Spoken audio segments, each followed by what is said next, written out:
Merhaba sevgili arkadaşlar, Bir Yumak'la Gelenler YouTube kanalıma hoş geldiniz. Bugün sizlere bu önümde görmüş olduğunuz kafes modelli bandananın yapımını anlatmaya çalışacağım. Bandanamıza bu kısımdan başlıyoruz ve yukarıya doğru artırmalar yaparak ilerliyoruz. İstediğimiz büyüklüğe gelince de tamamlıyoruz arkadaşlar. Benim ölçülerim bu kısım 47 santim, bu kısım buradan buraya kadar 32 santim, bu kısımda 24 santim olması gerekiyor. Şöyle bir bakalım. Evet, 23-24 santimlik gibi bir ölçüsü var. Yine zaten videonun sonunda bulabileceksiniz bu ölçüleri. Hani hepsini veriyorum. Sıra sayısını da yine videonun sonunda veriyorum. Yani bitirdiğimde, tamamladığımda kaç sıra yaptığımı sizlerle paylaşıyorum arkadaşlar. Çok kolay bir model. Elimden geldiğince en kolay şekliyle anlatmaya çalıştım. Ama takıldığınız bir yer olursa mutlaka yorumlarda sorun. Şöyle yetişkin olarak çalıştım ben bunu. Küçük boyunu çalışmak için sıra sayısını azaltmanız gerekiyor. Küçük çocuklarınıza göre çalışmak isterseniz. Şöyle farklı renklerde de hazırladım arkadaşlar. Bakın bu şekilde. Bunlara buharlı ütü tutuyoruz en sonunda. Yaptıktan sonra bu pullarını eklemeden önce buharlı ütü tutuyoruz. Yine onu da yine videomun içerisinde söylüyorum, paylaşıyorum sizlerle. Kullanmış olduğum malzemelerim koton bir ip kullandım. 330 metrelik ince koton bir ip kullandım. İstediğiniz koton iplerle yapabilirsiniz. Akrilik ipleri kullanmanızı çok tavsiye etmiyorum. Çünkü yazlık kullanılacak bir ürün. Başınızı yakmasın, tüylenme vesaire olmasın, uzun ömürlü olsun diye böyle koton iplerle yapabilirsiniz. Elinizde hangi koton ipiniz varsa onunla örebilirsiniz arkadaşlar. Benimkisi 330 metrelik bir koton ip. 5 numara 3 milimlik bir tığ kullandım. Yani yumağımın hani yarısını da kullanmadım diyebilirim. Şimdi bakın bunlara da şöyle bereler ördüm. Bu berelerin de yine kanalımda videosunu bulabileceksiniz. Birkaç gün sonra paylaşacağım arkadaşlar. Ee, Yani bunları da hani paylaştığımda zaten bu bandananın açıklama kısmına eklerim. Bunları da yine böyle pullu olarak çalıştım. Ve tamamladım. Şimdi isterseniz modelimizin yapımına geçelim. Geçmeden önce küçük bir hatırlatma yapmak isterim. Kanalıma abone olmayı, bildirimleri açmayı ve yorumlarınıza da destek olmayı unutmayın. Hepinize kolay gelsin. Evet arkadaşlar, şimdi son yılların en moda bandanasının yapımına başlıyoruz. Çok şık bir bandana ve çok kolay bir bandana. Hepinizin rahatlıkla örebileceği bir model olacak. Kolaylıkla yapabileceksiniz. Şimdi öncelikle sihirli halkayla başlıyoruz. Şöyle parmağımı ben 2 kere doluyorum.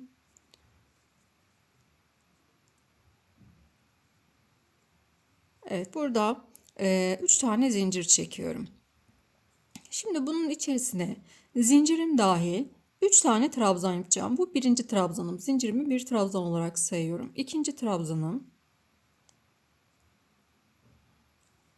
2 ve üçüncü trabzanım. 3 tane trabzan yaptım. Şimdi 2 tane zincir çekiyorum.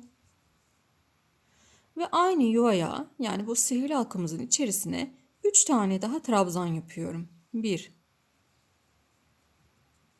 2 3. Yine 2 zincir çekiyorum. Tekrar 3 tane daha trabzan yapıyorum. 1 2 3. Bakın şöyle göstereyim. 3 trabzan yaptık. 2 zincir çektik. 3 trabzan yaptık. 2 zincir çektik ve yine 3 tane trabzan yaptık. Şimdi bu sihirli halkamızın şuradaki küçük ipini çekiyoruz arkadaşlar. Şu ortadaki açıklık kısmı kapatıyoruz. Döndürüyorum. 3 tane zincir çekiyorum. Ve bakın burada 1, 2, 3 tane trabzan var ve yuva var. Şu 2 tane zincir çekmiş olduğumuz yuva var. Bu yuvamızın içerisine 3 tane trabzan yapıyorum.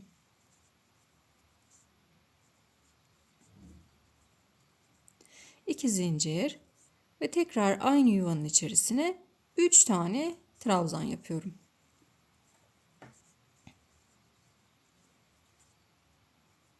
Evet. Şimdi benim buradaki yuvaya atlamam gerekiyor. Ben burada 4 tane zincir çekiyorum. 2, 3, 4. Eliniz sıkıysa Bu zincirlerinizi 5 çekebilirsiniz arkadaşlar. Ben bandanam yukarı doğru büyüdükçe bu zincir sayılarını artıracağım. Elimde denediğimde en güzel bu sayılarla oldu ve ben de en güzel, hani kendime göre nasıl güzel olduysa o şekilde sizlere göstermeye çalışıyorum.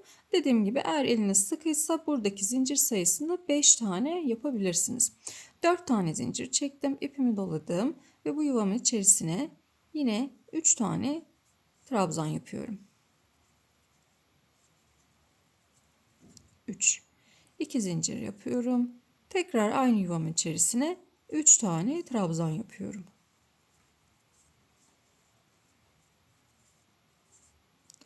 Evet, döndürdüm. 3 zincir. Dönüşlerimizde 3 tane zincir çekiyoruz. Yuvamın içerisine geliyorum yine. Bakın buradaki 3 tane trabzanla hiçbir işim yok benim. Direkt yuvamın içerisine geliyorum. 3 tane trabzan yapıyorum. 2 zincir ve aynı yere 3 tane trabzan yapıyorum.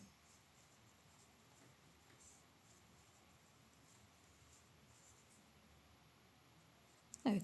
Şimdi yine 4 tane zincir çekiyorum. 4. Eliniz sıkıysa 5 çekin. Ve buradaki şu altta 4 tane zincir çekmiştik. Bu 4 zincirimizin şöyle bakın boşluğa, tam orta kısmına, boşluğa bir tane sık iğne yapıyorum. Tekrar 4 tane zincir çekiyorum. İpimi doluyorum. Ve buradaki yuvamın içerisine 3 tane trabzan yapıyorum.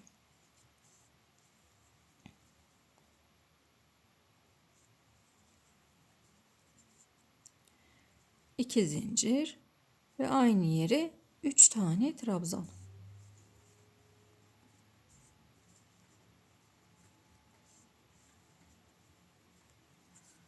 Evet, bakın bu şekilde büyüyor. Bu ortadaki kafeslerimiz her sırada birer tane artarak büyüyecek arkadaşlar.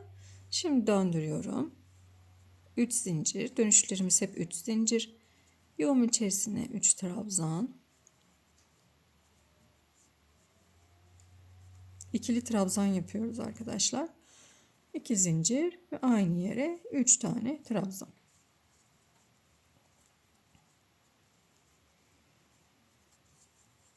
Evet. Şimdi 4 tane yine zincir çekiyorum. Ve bakın önümdeki ilk boşluk şurada, şu kısım, buraya bir tane sık iğne yapıyorum. Şimdi şu orta kısımlarda zincir sayım 5 olacak. 1 2 3 4 5. Yine bakın şuradaki kutucuğa, kafese sık iğne yapıyorum. 4 tane zincir çekiyorum ve buradaki yuvaya trabzanlarımı yapıyorum. Siz dediğim gibi bu zincirleri hep 5 tane çekebilirsiniz. Benim en güzel bu şekilde oturduğu, kenarların açılıp açılması. O yüzden bu şekilde devam ettim. Sizlere de bu şekilde anlatıyorum. Ama eliniz sıkıysa bunları 5 yapın. Evet, şu ortaları 5 yapacağız. Sadece kenarlarda bu su taşı diyoruz biz bunlara arkadaşlar. Şuradaki 3 trabzandan sonra 4 zincir ve burada 3 trabzana gelirken de 4 zincir yapacağız. Şimdi döndürüyorum. Daha kolay anlayacaksınız. Karışmasın kafanız. Şimdi yuvam içerisine yine 3 trabzan.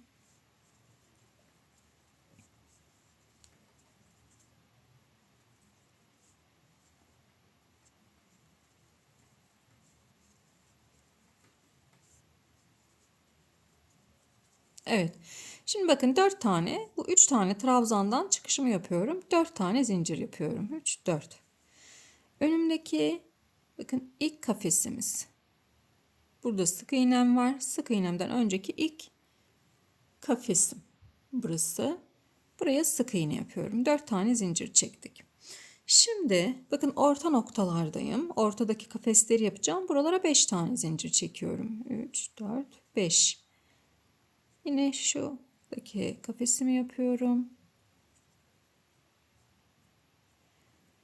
Yine 5 tane. 3, 4, 5. Ve buradaki kafesimi yapıyorum. Şimdi ne yapıyorum bakın, artık yapacak bir hani bir kafesim yok. Bu trabzan yuvaya gelmem gerekiyor. O zaman 4 tane zincir çekiyorum.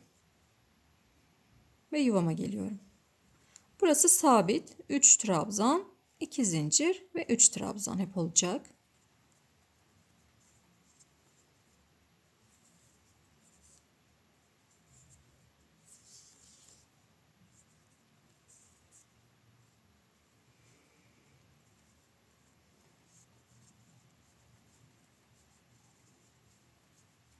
Evet. Döndürdük. 3 zincir. Yani bu sıtaşı olan yere hızlı geçiyorum. Çünkü bu dipten beri, hani bu ilk başlangıç noktasından beri hep aynı şekilde ilerliyoruz. 3 tane çektim. 2 olacak arasındaki zincir.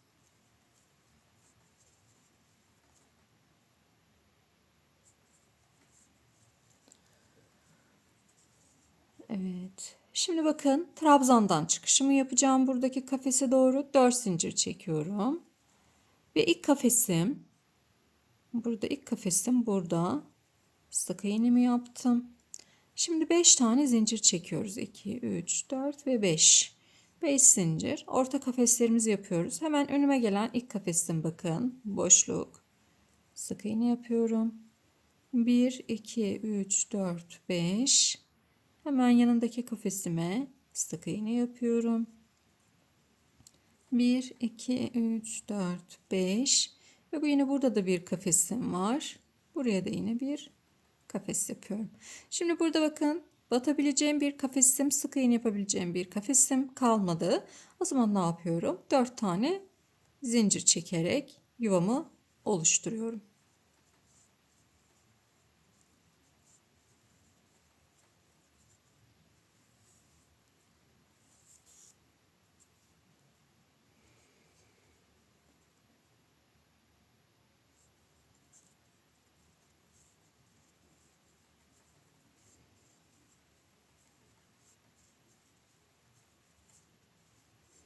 Evet, son bir sıra daha göstereceğim arkadaşlar. Şimdi 3 zincir yuvamı yapalım.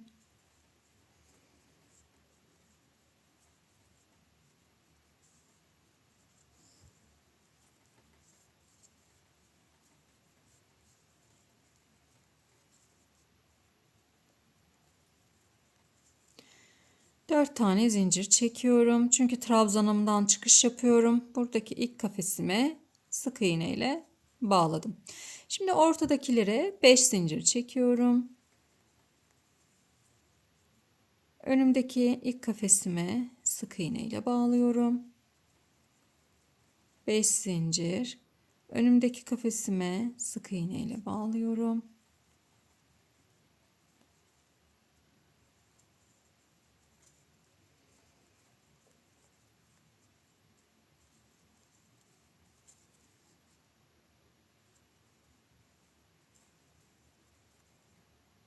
4 tane zincir yapacağım. Buradaki yuvamıza geleceğimiz için. Şimdi bakın, şöyle göstereyim. Gittikçe büyüyor. Bu kafeslerin sayısı da, ortadaki kafeslerin sayısı da gittikçe artıyor arkadaşlar. Şimdi bu şekilde büyüteceğiz. Hep aynı devam edeceğiz. Büyüteceğiz. Kaç sıra yapacağız? Bunu sizlerle ben bitirdikten sonra paylaşacağım. Kaç sıra, kaç santim ölçülerini de vereceğim sizlere arkadaşlar. Şimdi yapalım. Ben zaten hani ben de yapayım, sizler de yapın. Ben zaten bitirdiğim gibi hemen buradayım. Bir saniye sonra sizlere ölçüleriyle birlikte geleceğim. Hep birlikte yapalım. Bandanamı tamamladım. Bandanamı yaptıktan sonra da buharlı ütüyle ütüledim arkadaşlar. Sizler de ütüleyin ama ütülerken dikkat edin, ters kısmından, yani mandanızın arka ters kısmından ütüleyin ve üzerine bir bez koyarak ütüleyin. Yakmayın bandananızı dikkatli bir şekilde, ve ütülerken de şöyle yukarıya doğru bu kafeslerimizi açacak şekilde ütülerseniz tam bir formunu alacaktır. Gördüğünüz gibi benimki tamamlandı. Şimdi kaç sıra yaptım onu sizlerle paylaşmak istiyorum. Şimdi bakın, 1, 2, 3, 4, 5, 6, 7, 8, 9, 10, 11, 12, 13, 14, 15, 16, 17, 18, 19, 20, 21, 22, 23 ve 24 sıra yaptım. Eğer bu kafeslerden sayamıyorum derseniz şu kenardaki su taşı örneğimizden sayabilirsiniz. Buradan yukarıya doğru. 1, 2, ben tabii ki file kısımlarını saydım. Burada su taşı en dibinden sayınca 25 sıra çıkacaktır. 1, 2, 3, 4, 5, 6, 7, 8, 9, 10, 11, 12, 13, 14, 15, 16, 17, 18, 19, 20, 21, 22, 23, 24 ve 25 sıra. Hani en dibindeki bu 3 tane su taşı yapmış olduğumuz yerden itibaren saydığımda 25 sıra. File kısımlarını saydığımda da 24 sıra arkadaşlar. Şimdi ölçü olarak da yine vereyim size. Şu ağız kısmının ölçüsü 47 santim. Yüksekliğim, şöyle yüksekliğimi de vereyim. Yüksekliğim de 24 santim. Şu kenar olarak da yine ölçeyim. 32 santimde bu kenarımın uzunluğu arkadaşlar. Bu ortasının uzunluğu da 47 santimlik bir uzunluk var. Ben bu ölçülerde hazırlamak istedim. Sizler daha büyük hazırlamak isterseniz sıra sayısını artırabilirsiniz. Veya daha küçük hazırlamak istiyorum derseniz sıra sayısını azaltabilirsiniz. Evet, şimdi kenar kısımlarına geçiyorum. Kenar kısımlarını pullu olarak çalışacağım. Bakın ben yine böyle hazırlamıştım. Bu renklerde bakın pullu olarak böyle çalıştım. Yine bunu da pullu olarak çalışacağım. Şöyle pullarımız var. Bakın, çıkaralım. Evet, şöyle büyük pullarımız var. Bu pullarımı da bir ölçeyim isterseniz. Santimi kaçtır onu da yine sizlerle paylaşayım. Evet. Köşeden köşeye bakın 9 santim, neredeyse 10 santim gibi, 9 santim gibi bir ölçüsü var. Neredeyse 2 santim arkadaşlar. Bakın bu şekilde şöyle göstereyim. 2 santimlik bir ölçümüz var. 9 santim dedim, yanlış dedim. 2 santimlik bir ölçümüz var arkadaşlar. 9 santim değil, 9 milim demek istedim aslında. Şöyle 2 santimlik bir ölçümüz var. Şimdi pulumuzu nasıl yapacağız da gösterelim sizlere. Evet. Şöyle biraz yakınlaştıralım. Daha net göresiniz diye. Şimdi burada bir tane zincir çekmiştim. 6 tane zincir çekeceğim burada. Bir taneyi çektim. 2, 3, 4, 5, 6. Bakın en son su taşını yapmıştık. Hiçbir dönüşümü sağlamadım. Şu kenardan gideceğim. Kenar kısmını yapacağım. Şimdi 6 tane zincir çektim. Bu pulumu alıyorum. Pulumuzu alırken şu delik kısımlarının bir tığ girebileceği büyüklükte olmasına dikkat edelim. Aldım. Pulumu bakın tığım içinden geçiyorum. İpimi alıyorum. Bu şekilde ve 6 tane daha zincir çekiyorum. 3, 4, 5, 6. Ve geliyorum, bakın burada şu 3 tane zincir, hani dönüşlerde 3'er tane zincir çekmiştik ya. O 3 tane zincirlerimizin oraya sık iğne ile bağlıyorum. Evet, yine 6 tane zincir çekiyorum. 2, 3, 4, 5, 6. Pullarımı da şöyle koyayım.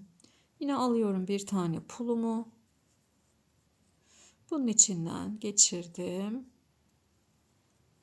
Bakın kaydırmayla bağlamıyorum içine. Şöyle zincir çeker gibi yapıyorum. Bunu buraya taktım. Şimdi yine 6 tane zincir çekiyorum. 2, 3, 4, 5, 6. Geldim buraya. Buradaki bu dönüşlerdeki hep bu boşluklarla ilerliyoruz. Dönüşlerdeki 3 zincir çekmiştik. Bu kısımlarla bağlıyoruz. Evet. 1, 2, 3, 4, 5, 6 zincir çekiyorum. Diğer pulumu aldım.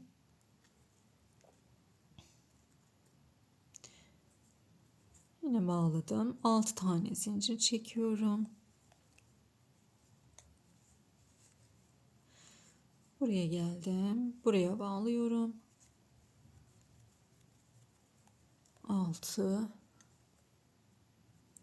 Buradaki pulları isterseniz pul yerine farklı bir aksesuar da materyalde kullanabilirsiniz. 3, 4, 5, 6. Renkli boncuklardan kullanabilirsiniz. İşte deniz kabuğu boncuklar var. Onlarla kullanabilirsiniz. Nasıl isterseniz arkadaşlar, tamamen tercih meselesi. 6. Bu pulların böyle renkleri de var. Onlardan da hani farklı farklı renklerde de alıp kullanabilirsiniz. 6. Evet. Bu şekilde tamamlayalım. Şimdi şurayı da göstereyim. Bakın şurası bizim ilk başlangıç noktamız. Hani sihirli halka yapmıştık ya, o kısım arkadaşlar. Şimdi buraya da yine bakın tam orta noktasına batıyorum. 6 zincir çekiyorum yine. 3, 4, 5, 6. Pulumuzu takıyoruz. Yine 6, 3, 4, 5, 6 ve bu kısımla bağlıyorum. Burayı da aynı şekilde yaptık.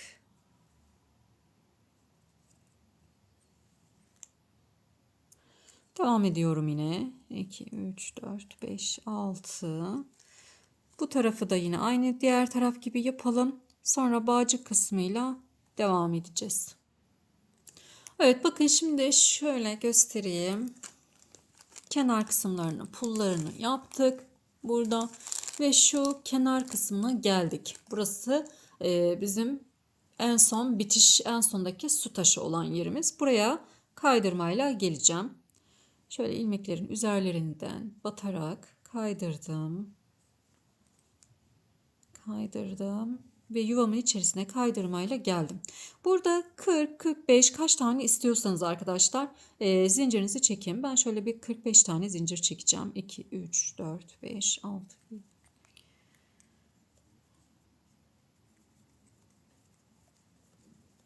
5.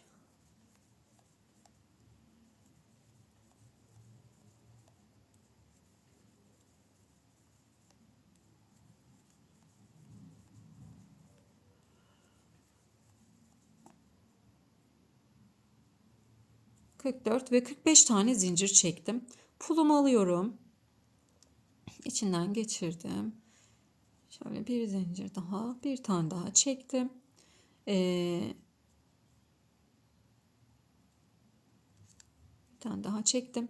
Şimdi şöyle aşağıya doğru birkaç tane kaydırarak ineceğim arkadaşlar. Şöyle ilmeklere bakın.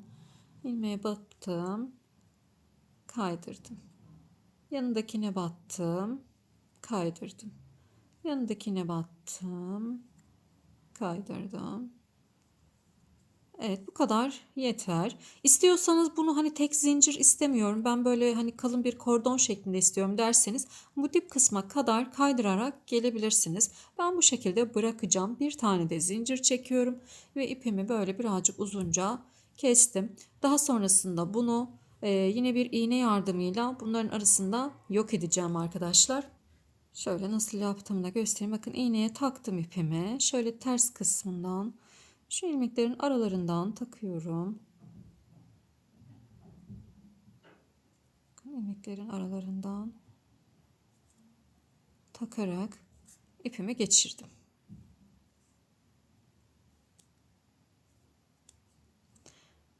Sağlam olsun. Bir turda buradan aşağıya geliyorum. Yine iğne ile. Evet.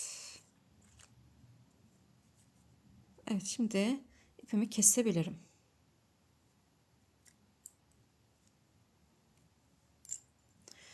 Şimdi diğer tarafı yapalım. Geldim diğer tarafa. Diğer tarafında yine bakın burada su taşı yerinden ipimi takıyorum. Yine burada da 45 tane zincir çekeceğim. Şöyle bir. Dedim onu oraya. Şu ipimi de yukarı doğru yürütüyorum. Bakın 1, 2, 3, 4, 5, 6, 7, 8, 9, 10, 11, 12. Evet, buraya kadar yeterli. Bunu da burada keselim. Tamamdır. Şimdi buradaki zincir sayımı 45'e tamamlayacağım. Yine pulumu takıp kaydırmayı yapacağım. O kısmı da yine tamamlayalım, gelelim. Evet arkadaşlar, bandanamızı hazırlamış olduk. Çok şık, çok güzel, çok tatlı bir bandana oldu. Ve çok çabuk da bitebilen bir model. Böyle 1-2 saatte, hani eli yavaş olanlar için böyle 2 saatte tamamlayabileceğiniz çok şık bir bandana. Sabah ör, öğlen çık gibi. Sahillerde, plajlarda, günlük yaşantınızda kullanabileceğiniz, sizi hiç yakmayacak, kullanmış olduğumuz ip gereği sizi hiç yakmayacak çok şık bir model oldu. Bakın ben böyle renklerini de hazırladım. Böyle farklı renklerde de hazırladım. Her rengi gerçekten çok şık, çok güzel. Kesinlikle hani yapıp kullanabileceğiniz model, bir model. Ve en kolay şekilde anlatmaya çalıştım. Eğer takıldığınız bir yer olursa mutlaka yorumlarda sorun arkadaşlar. Elimden geldiğince yardımcı olmaya çalışırım. Videom bu kadardı, modelim bu kadardı. Umarım kolaylıkla yapabilirsiniz. İzlediğiniz için teşekkür ediyorum. Hepinizin eline koluna sağlık diyorum ve hepinize sağlıklı günler dilerim.